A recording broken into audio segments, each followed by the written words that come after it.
The mirror in room 313.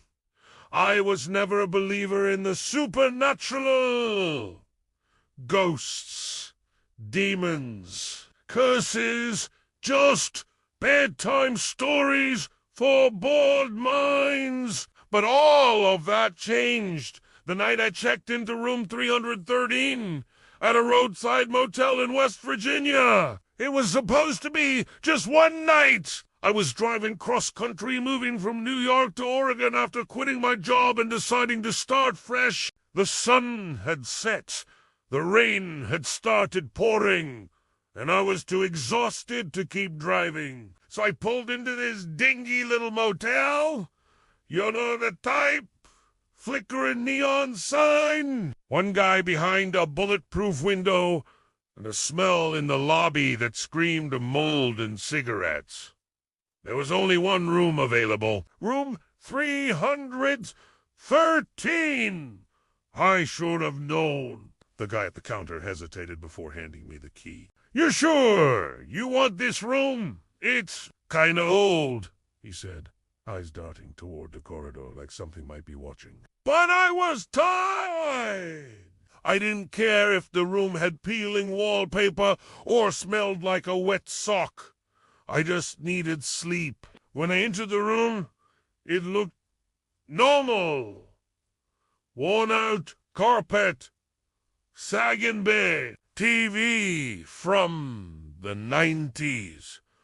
But then I noticed a mirror. It was massive, covering nearly the entire wall opposite the bed. Not a standard bathroom mirror. More like something you'd see in a ballroom. Ornate frame. Old wood. The kind that feels like it remembers things. The moment I looked into it, I felt uneasy. Like I wasn't just looking at myself, but something else was looking back.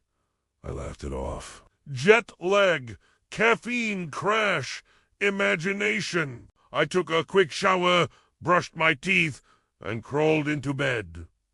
But I couldn't sleep. Something about the room felt wrong. Heavy! Like the air itself didn't want me there. I rolled over to face the wall, away from the mirror, and shut my eyes. That's when I heard it tap, tap, tap, tap. Soft, precise, like fingers tapping against glass. I froze. The sound was coming from the mirror. I didn't want to look, but curiosity or maybe instinct pulled me to turn around. There was nothing there. But the sound continued. Tap, tap, tap, tap.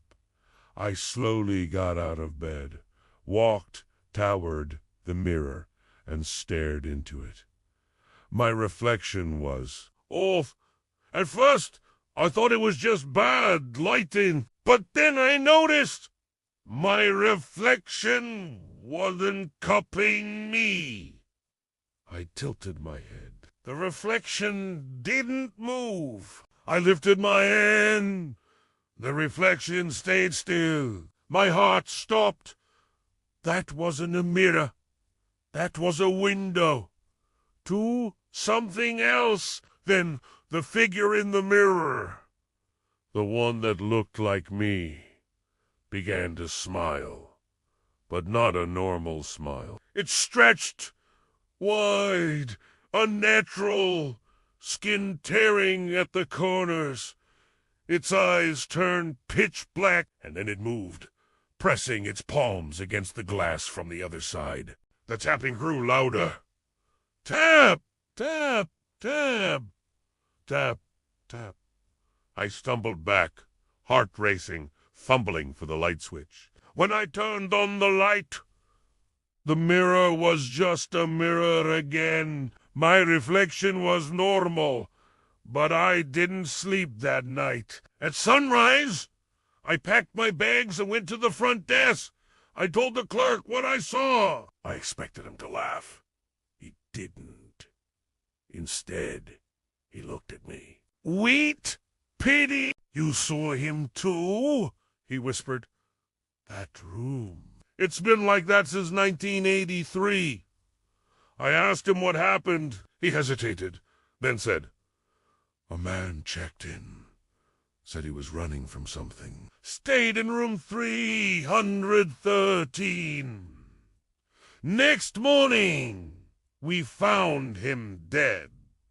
Eyes gouged out, smiling so wide his cheeks were torn open. They sealed the room for years, but after new management took over, they reopened it. Strange things started happening. Guests reported nightmares, hearing whispers, tapping. Some saw their reflections moving on their own. A couple even went missing. He leaned in and whispered, Whatever's in that mirror, it doesn't want to stay there forever. I left without another word, drove straight through 2 states without stopping. But the story doesn't end there. A week later, I moved into my new apartment in Oregon. New job. New life. Trying to forget everything. One night, I came home late and walked into my bathroom. Switched on the light, and there it was. The same mirror. Or at least, it looked like it. Same ornate frame, same faded wood. But I had never bought a mirror like that. I called the landlord, asked if he had placed anything new in the apartment. He said no. That night, I heard it again. Tap, tap, tap. Now, I cover every mirror in my house. But sometimes, even through the sheets and blankets, I can still hear the tapping. And sometimes, when I'm brave enough to peek, I see my reflection smiling back. But I'm not smiling. If you ever find yourself in room 313, don't look in the mirror, because once you do, it never stops looking back.